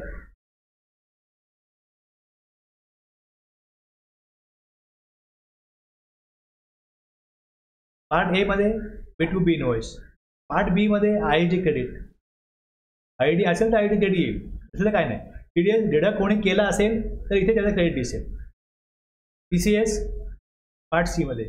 आणि जे कस्टममधून काय प्रोसेसिंग झालंय त्याचं ITC, import of goods from overseas on bill of entry आणि सेल्स, अशा प्रकारे इथे ITC दिसतो 2A मध्ये. 4 पार्ट आहेत ABCD. आता हे जे TDS किंवा TCS क्रेडिट आहे दाखवलं अमेझॉन किंवा फ्लिपकार्टने किंवा कोणी पण दाखवलं तर ते कॅश लेजरला जमा होतं. हे जे इथे ITC आहे हा मला 3B मध्ये क्लेम करायला लागतो. 3B मध्ये क्लेम करावा लागतो. दाखवलाय हा ITC असेल तेवढा मला क्लेम करायचा आहे, म्हणजे मी एवढा एलिजिबल असेल तो क्लेम करायचा आहे. ब्लॉक क्रेडिट आहे म्हणजे जो ITC रिस्ट्रिक्ट केला गव्हर्नमेंटनी तो मला कसा दाखवायचा काय मी सांगेन पुढे. पण लक्षात घ्या इकडे काय केलंय, जी इन्फॉर्मेशन जो माझा DT नंबर आहे संबंधित इन्फॉर्मेशन इथे दिसते. म्हणजे हा ITC असेलच, इलिजिबल असेलच किंवा नसेल हे कोणी बघायचं आहे, टॅक्सपेअरनी बघायचं आहे. जी इन्फॉर्मेशन सप्लायरनी भरली ती B2B इनवॉइस क्रेडिट डेबिट मध्ये आलेली आहे. तसंच IIT क्रेडिट जे IITनी पसंत केलं तिथे आलेलं आहे. जे TDS गव्हर्नमेंटने कापला माहिती इथे आली आहे. TCS ई कॉमर्स ऑपरेटरनी दाखवला तो इथे आलेला आहे. आता हे जेव्हा इथे आलेलं आहे त्यावेळेस इथे मला आलेलं कळतं की आलं इकडे, इथे माहिती आलेली कळते. जर इथे मला ऑप्शन असतो की ॲक्सेप्ट करायची ती इथे दाखवली त्यांनी तर इकडे दिसतं हा जो ऑप्शन आहे ह्यात जावं लागतं आणि इकडे जाऊन जो महिना काढू ज्या महिन्यात ते आले repair online TDS TCS received इकडे रीड ओनली आहे ना फक्त 2A फक्त हा ऑटो कॉर्पोरेट बघण्याकरता आहे. इथे येऊन काय करायचं ती अमाऊंट पुढे दिसेल. रिजेक्ट किंवा ॲक्सेप्ट बटन घ्या तुम्हाला तिकडे ते ECO वाईज किंवा गव्हर्नमेंटचं जे काही माहिती असेल नंबर असेल ती माहिती येईल आणि ॲक्सेप्ट करायचं. जर ते ॲक्सेप्ट केलं तर ते इलेक्ट्रॉनिक कॅश लेजरला जमा होतील. जर माझे नसतील तर मी इलिजिबलच नाही ना ते घ्यायला, रिजेक्ट करायला पाहिजे. कोणतरी दाखवले म्हणून माझे आहेत का, आहेत, मी ॲक्सेप्ट केलं पाहिजे.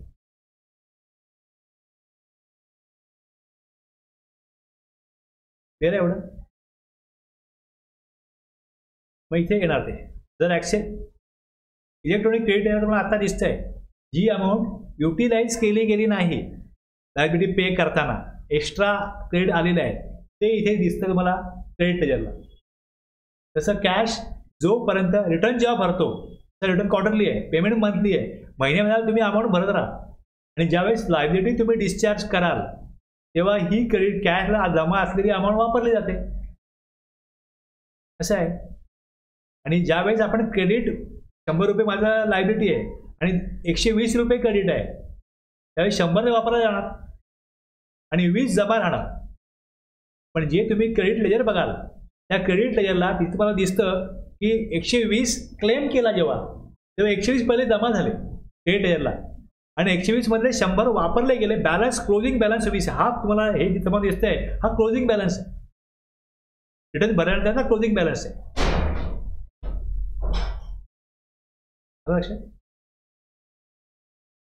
एखादा माणूस एम्प्लॉई असतो त्याला पगार असतो प्लस रिडक्शन असतात की TDS कापला, प्रोपेशन टॅक्स कापला, मग उरलेला पगार काय होतो त्या बँकेत येतो. तसं हे सगळं देऊन जे उरलेलं आहे ते आलं इकडे. पण तुम्ही ॲक्च्युली जेव्हा स्टेटमेंट पेरोल बघाल तुमचं हे बघाल पे स्लिप त्यात कळतं ना की पगार किती एकूण. तसं तुम्हाला इकडे जाऊन याचं सर्व्हिसेसमध्ये जाऊन इथे लेजरला जाल तुम्ही इलेक्ट्रॉनिक क्रेडिट लेजर हे जेव्हा बघाल तर यात तुम्हाला डिटेलमध्ये कळेल की किती क्रेडिट जमा झालं होतं, किती क्रेडिट जमा झालं होतं हे इथे कळेल. हे मी घेणार आहे पुढे, हे पुढे मी डिटेलमध्ये घेणार आहे. मी जेव्हा पेमेंट ऑफ टॅक्स टॉपिक येईल तेव्हा हे डिटेलमध्ये मला घ्यायचं आहे.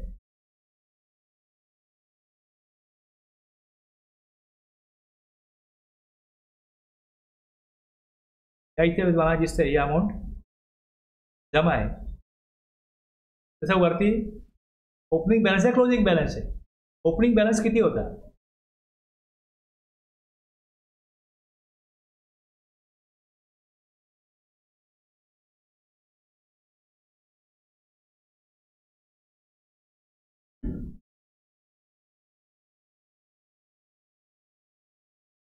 जेव्हा क्लेम घेतला जातो तेव्हा इकडे आहे ना एक रेफरन्स नंबर क्रिएट होतो.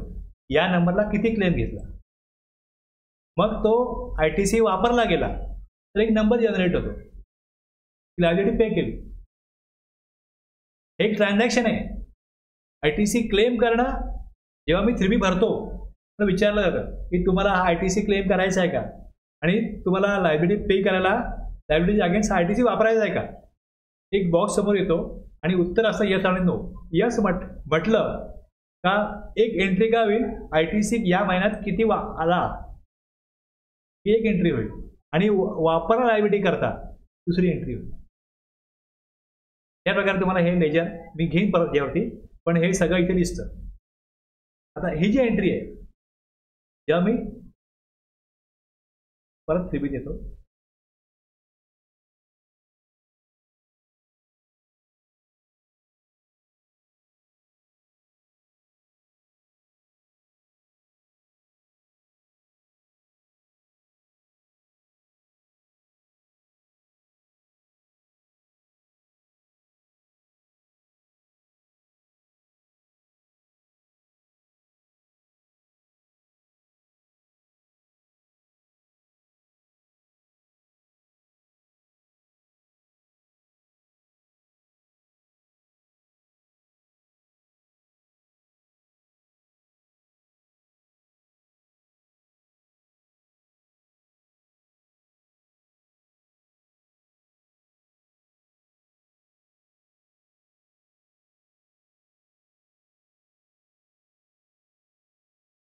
लायबिलिटी तुम्हाला इथे दिसणारच नाही, कारण की लायबिलिटी संपूर्ण भरावी लागते. त्यामुळे इथे लायबिलिटी कायम झिरोच दिसणार.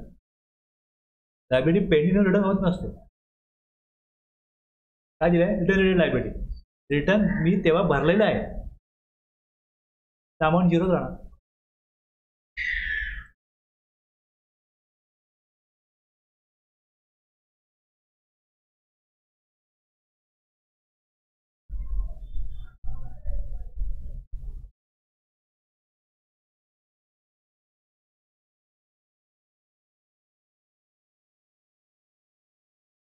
तर तुम्हाला मी येतो परत त्यावरती. 3.1 सांगितला.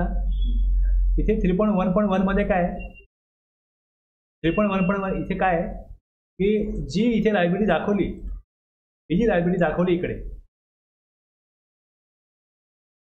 त्यातली 9 ची लायबिलिटी काय होती ती इकडे येते. GST 1 ला पण दाखवलं ना कॉलम. पहिले GST 1 ला अमेंडमेंट झाली नव्हती. अमेंडमेंट पहिले 3B झाली, आणि ह्याच्यामध्ये हे सांगण्यात आलं की 9(5) taxable supplies on which electronic commerce operator pays tax. E-commerce operator tax भरतो ती अमाऊंट इथे भरा. ओके.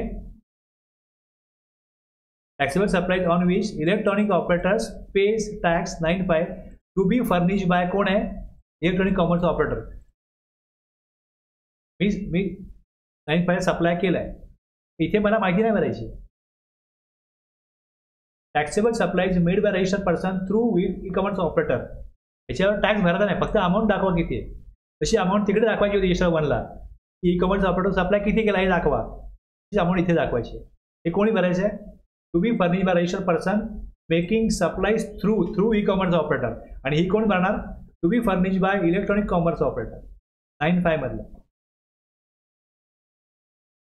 आणि 3.2 मध्ये पण काय माहिती बघा, इंटरस्टेट सप्लाय. इथे काय दाखवलंय, काय सांगितलंय की जे 3.1A मध्ये भरलंय किंवा 3.1.1 मध्ये भरलंय, डिटेल ऑफ इंटरस्टेट सप्लाय, त्यातला इंटरस्टेट सप्लाय कोणाला केलाय, तो एक supplies made to unregistered person, दूसरा supplies made to composition taxable person, आणि तिसरा supplies made to UIN holder. यांना तो सप्लाय केलाय, त्याची माहिती इकडे द्यायची. State wise, rate wise. Select total taxable value, इथे amount select state wise amount आहे, रेट नाही इकडे, स्टेट वाईज अमाऊंट दिली आहे.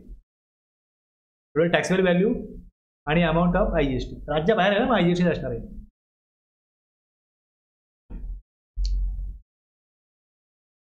हे झालं. जे 3.1 मध्ये टाकलंय 3.1.1 मध्ये टाकलंय तेच कोणाला, एक अनरजिस्टर्ड पर्सन, दुसरं कंपोजिशन टॅक्सेबल पर्सन आणि UIN holder. Details of interstates supplies made to unregistered person, composition taxable person आणि युएन होल्डर.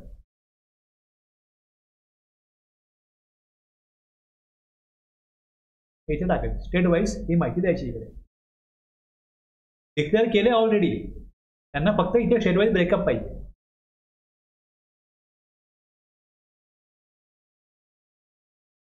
आता मी इकडे येतो. आता जे इथे माहिती ही आलेली आहे, मला जो इनपुट टॅक्स क्रेडिट घ्याय आउटवर्ड सप्लाय GSR 1 मधला कुठे आला, 3.1 ला आला. आता 4 मध्ये काय आहे, ITC अवेलेबल. ITC अवेलेबल मी तुम्हाला 2A दाखवला. 2A मध्ये काय येतं, त्या महिन्याचं येतं. 2A मध्ये त्या महिन्याचं येतं. समजा आता मला मागच्या महिन्याचा एक इनवॉइस सप्लायर दाखवला नव्हता, रिटर्न भरला नव्हता. एक माझा ऑगस्टचा एक सप्लायर आहे, रिटर्न त्यांनी भरलेलं नाही. ऑगस्ट, सप्टेंबर, ऑक्टोबर त्यांनी रिटर्न एकदम भरले, सपोज नोव्हेंबरला. मग जर माझा ऑगस्टचा इनवॉइस होता तो ऑगस्टच्या 2A दिसतो. ऑगस्टचा इनवॉइस ऑगस्टच्या 2A दिसतो, सप्टेंबरचा 2A दिसतो. मला ते सगळे 2A काढल्यानंतर कळतं की त्या सप्लायरनी तो इनवॉइस दाखवला की नाही. 2A मध्ये काय होतं, रिटर्न जसा भरला 2A मध्ये येतं. काही चेंजेस केले, सबमिट केले रिटर्न, त्याने ते OTP घेतला, टाकला, इन्फॉर्मेशन इमिजिएटली अपडेट होते. कशामध्ये, 2A मध्ये.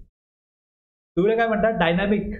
डायनामिकचा अर्थ काय, जसं बदल होईल तो इमिजिएटली त्याचा इफेक्ट होईल त्या बदलचा. 2B तसं नाही आहे. 2B मध्ये काय होतं, ऑगस्टचा रिटर्न भरलेला नव्हता, मला ITC मिळाला नव्हता.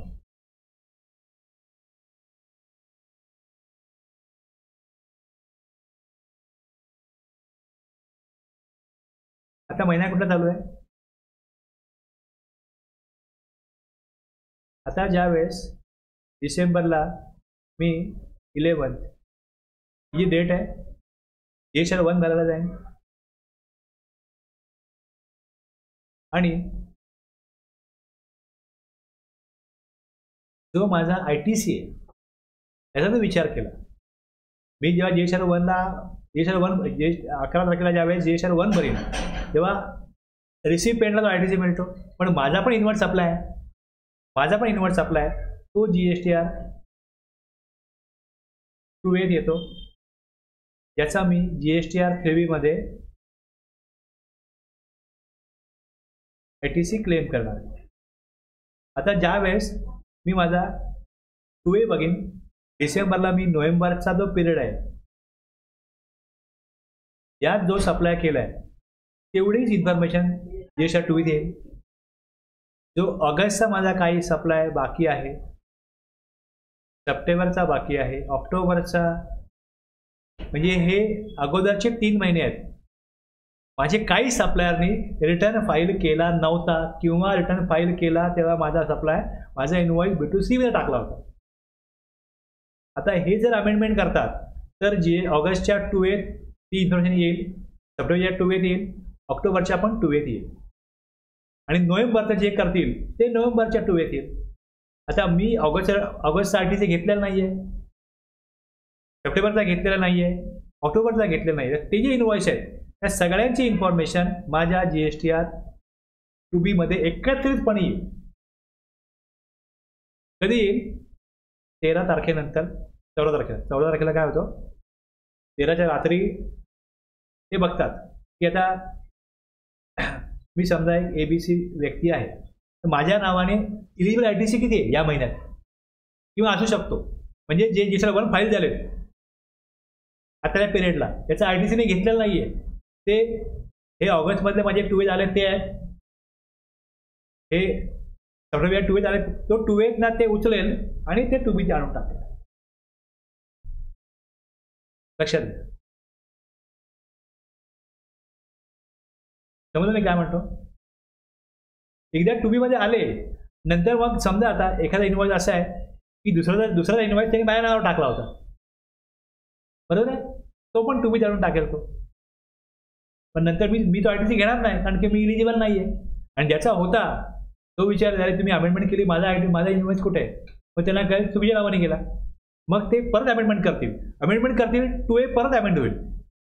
पण टू बी जे आलंय त्यावेळेस जी माहिती 2A होती ती टू बी झालेली आहे. टू बी बदल होत नाही, टू बी स्टॅटिक आहे. टू बीचं काम काय की जे काय बदल झालेत, अमेंडमेंट झालेत, त्यानुसार कुठली माहिती टॅक्सपेअरच्या नावावरती आलेली आहे इनवर्ट सप्लायची ती टू बी दाखवते. आत्ता सध्या परिस्थितीमध्ये एवढे इनवॉइस तुमच्या नावे दिसत आहेत, हे टू बी सांगतो. जसं 2A मध्ये चेंज झाला तर टू बी येऊन गेला ना, तो पडून गेला तिकडे. तो त्या वेळे करताय, या वेळेला मला किती इनवॉइस दाखवतोय सिस्टीम. म्हणजे मला ऑगस्टचा 2A पहिले वेगळा बघायला लागायचा, सप्टेंबर 2A पहिले बघायला लागायचा, ऑक्टोबर 2A ज्यांचे इनवॉइस माझे बाकी आहेत ना, ते मी अकाउंटिंग करून ठेवले आहे माझ्या बुक्समध्ये की एवढा ITC माझा काय पेंडिंग आहे. पेंडिंग इनवॉइस एवढे आहेत. मी जेव्हा 3 जातो नोव्हेंबरचा, तेव्हा मी बघतो अरे कुठले इनवॉइस आलेत, ते आलेत का तिकडे, नाही आले, परत त्याला रिमाइंडर पाठवा, परत त्याला मेल पाठवा, परत त्याला फोन करा, ते काय दाखवले नाही, मग तो मला पुढच्या महिन्यात दाखवतो. मी सांगितलं होतं पण राहून गेले, पुढच्या महिन्यात दाखवतो. असं जे चालू राहतं. माझ्या बुक्समध्ये ITC पडून आहे पण तो 2A येत नाही. मग प्रत्येक वेळेस 2A बघा. आता कसं आहे 2B मध्ये आले नाही म्हणजे ते 2A त्यांनी दाखवले नाही, 2A नसतीलच ते, लगेच त्यांना परत रिमाइंडर पाठवा, हे काम चालू होतं. म्हणजे हे सोयीस्कर पडावं टॅक्सपेअरला ITCच्या स्टेटमेंटमध्ये आपलं किती इनवॉइस आलेत याकरता 2B सोय केलेली आहे 2B मध्ये. म्हणजे प्रॅक्टिकली मी काम करत असल्यामुळे मला कळलं की 2Bचा ऍक्च्युली उपयोग काय होतोय. तर जे तिकडे आलेलं आहे ते मला बघावं लागत नाही प्रत्येक महिन्यात पेंडिंग.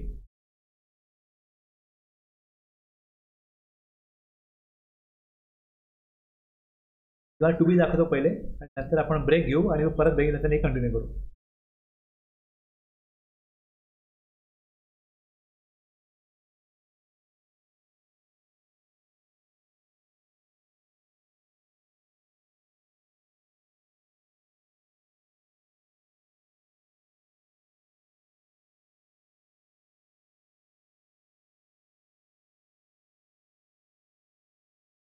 ते बघा इथे 9 पण आहे बघा. ऑक्टोबरचा मी काढला ना, सप्टेंबरचा म्हणजे 9वा महिना आहे, 16/9 हे त्यांनी 11 तारखेनंतर फाईल केलेत ना, ते येत नाहीत, ते ITC इलिजिबल नाहीये. 2A आले पण त्यांनी 11 तारखेनंतर जर फाईल केलं तर तो ITC इलिजिबल नाही, तो पुढच्या महिन्यात तुम्ही घ्या. म्हणजे परत मग 2A आलेला आहे पण 11 नंतरच्या पुढचा आहे, तो बाहेर काढा. आता काय होतं 2B ते दिसतात. मे बी ह्या सप्लायरनी काय केलं असेल, रिटर्न उशिरा फाईल केला, कधी झाला सप्टेंबरचा, त्यामुळे सप्टेंबरला तो ITC घेता आला नाही. 2Bनी काय केलं, तो आणून दिला की तुम्ही हे 2 इनवॉइस ITC घेऊ शकता. अशा प्रकारे हे मला लिस्ट मिळते. डेट वाईज बघा, आता हे 900 आहेत.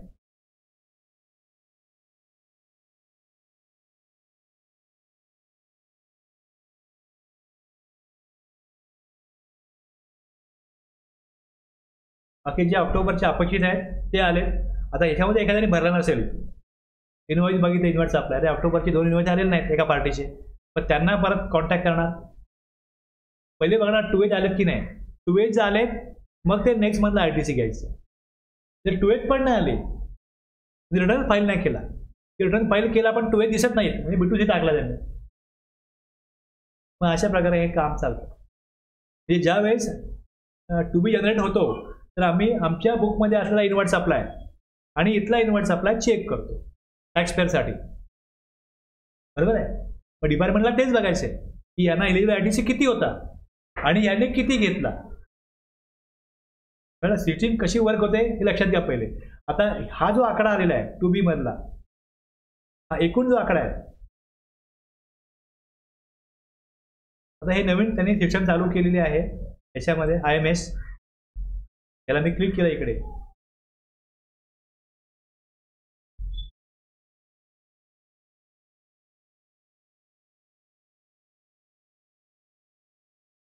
सांगतो मी नंतर, पहिले हे पूर्ण करतो. दिसतं नाही ते ओपन IMS डॅशबोर्ड. जो इथे आकडा आलेला आहे ऑटो पॉप्युलेट कसा तो बघा आता.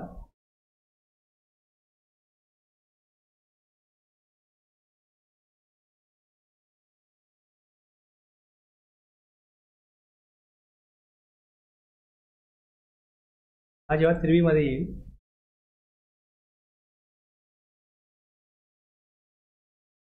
ITC मध्ये ऑल अदर ITC मध्ये दिसतंय ही अमाऊंट जी आहे. हा सामान्य जनरल ITC आहे. स्पेशल कुठला इम्पोर्ट ऑफ गुड्स केले असतील तर कस्टममध्ये गेले, कस्टममध्ये IGC लागला तो इथे दिसेल. लक्षात घ्या. जे 2A मधले ABCD पार्ट आहेत त्याच्यामध्ये आणि जे 6A मधले सप्लाय आउटपुट सप्लाय होतो ते इम्पोर्ट झालं तिकडे तर कस्टमरच जाईल. मग कस्टमरमध्ये एंट्री होईल तिकडे IGC भरून घेतला जाईल आणि तो ITC इथे तुम्हाला क्लेम करण्याकरता येतो. पुढे इम्पोर्ट सर्व्हिस RCM मध्ये टॅक्स भरायला लागतो. काल बघितलं ना आपण सर्व्हिस जर इम्पोर्ट केली गव्हर्नमेंटला कळणार नाही. गुड्स आले तर गव्हर्नमेंटच्या कंट्रोलशिवाय गुड्स सोडता येत नाही. IGC भरल्याशिवाय गुड्स मिळणार नाही ताब्यात. पण सर्व्हिस दिली पेमेंट केलं कुठल्याही परदेशी व्यक्तीला तर त्याच्यावरती टॅक्स भरण्याची जबाबदारी कोणाची आहे? RCM मध्ये टॅक्स पेअरची. तो इथे दाखवेल कॅशमध्ये पेमेंट करेल. इम्पोर्ट ऑफ सर्व्हिस RCM मध्ये पेमेंट करायचं आणि इथे त्याचा ITC क्लेम आहे. पहिली गोष्ट लायबिलिटी आहे हे कुठे दाखवतो 3.1 मध्ये 3.1D मध्ये आणि इथे काय घ्यायचं आहे ITC अवेलेबल. जर कॅश भरले तर ITC अवेलेबल आहे. Inward supply liable to reverse charge हे दोन सोडून 3.1D मध्ये भरलेत इथे ITC घ्या. आणि चौथं काय IIT क्रेडिट हे सगळ्यांचं नसतं. मग जनरल काय सगळ्यांचं काय कॉमन काय तर हे ऑल अदर ITC मध्ये जे तुम्ही बघितलं आता आपण तो आकडा इथे आलेला आहे. IGSTचा किती आहे, CGST किती आहे, AGST किती आलेला आहे इकडे बरोबर आहे आलाय. आता इथे तो ITC आलेला आहे. हा सगळा ITC तो क्लेम करू शकतो का रेसिपियंट? तर याचं उत्तर नाही असं आहे. याच्यामध्ये जे सप्लायरने इनवॉइस दाखवले ते इनवॉइस सेक्शन 16 तुम्हाला बघायला लागेल. त्या डॉक्युमेंटरी रिक्वायरमेंट आहे. हे बिझनेस पर्पज सगळं ITC सगळं बिझनेस पर्पज घेतलेला आहे. 16(1) सांगतो की जर जो इन्व्हर्ट सप्लाय घेतला आहे तो बिझनेस पर्पज घेतलेला आहे, बिझनेससाठी घेतलेला इन्व्हर्ट सप्लाय आहे, त्यात भरलेला टॅक्स आहे तर ITC मिळेल. मी 16(1) बघाल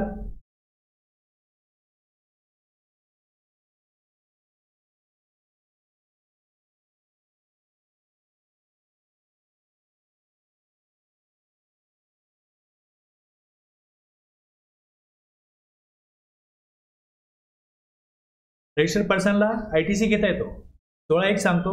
पण काय पाहिजे त्याला अधिकार कधी आहे की त्यांनी गुड सर्व्हिसेस बिझनेससाठी घेतलेत आणि मग त्याला तो अधिकार आहे आणि तो ITC त्याच्या इलेक्ट्रॉनिक क्रेडिट लेजरला जमा होईल.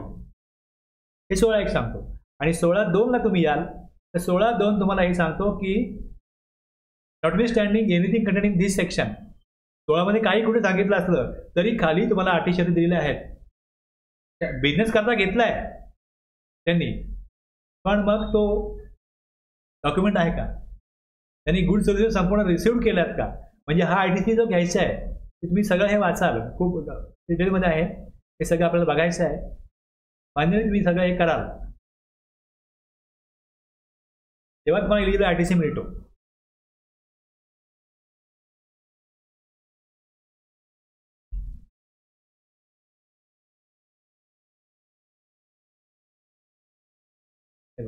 हे 6 मुद्दे त्यातून येतील.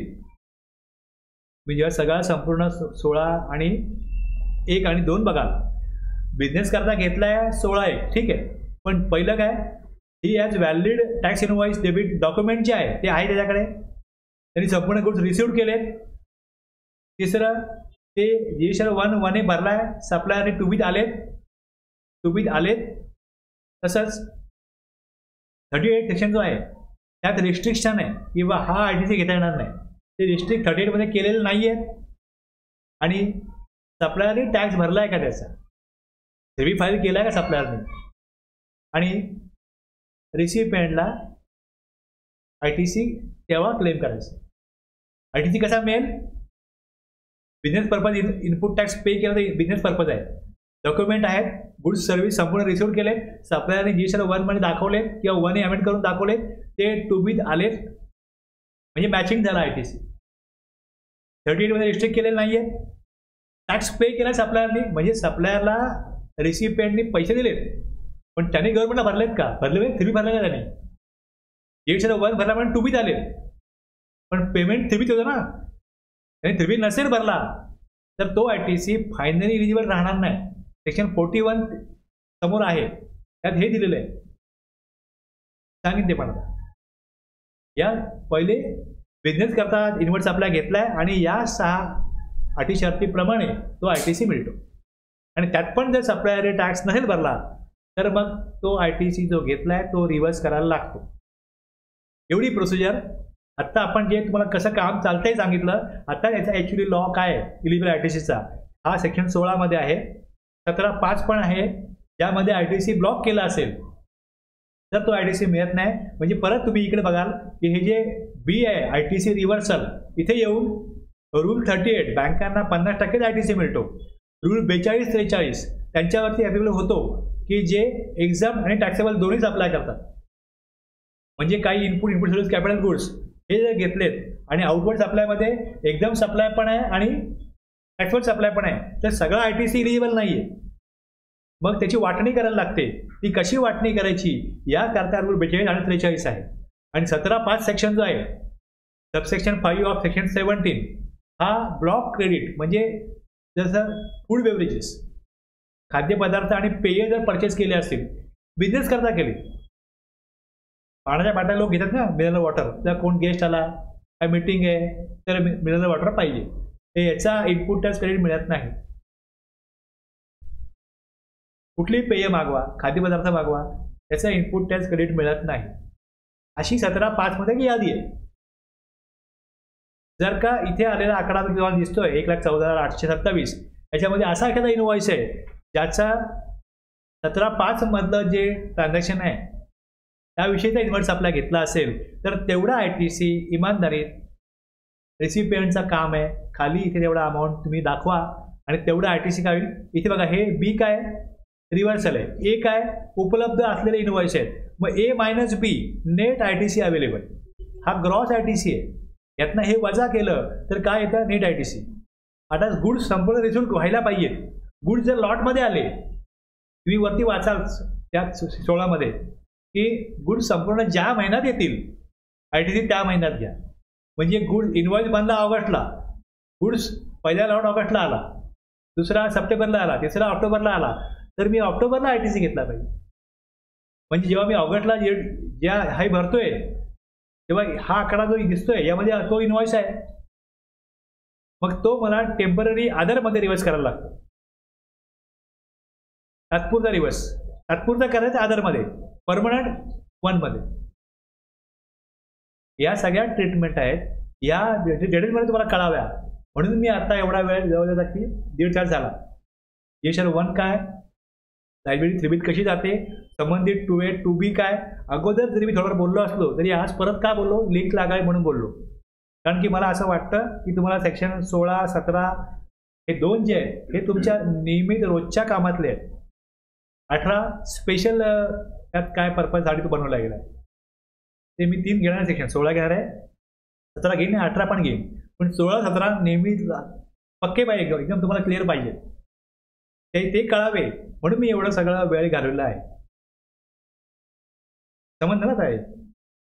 इथे ब्रेक घेऊ आपण आता.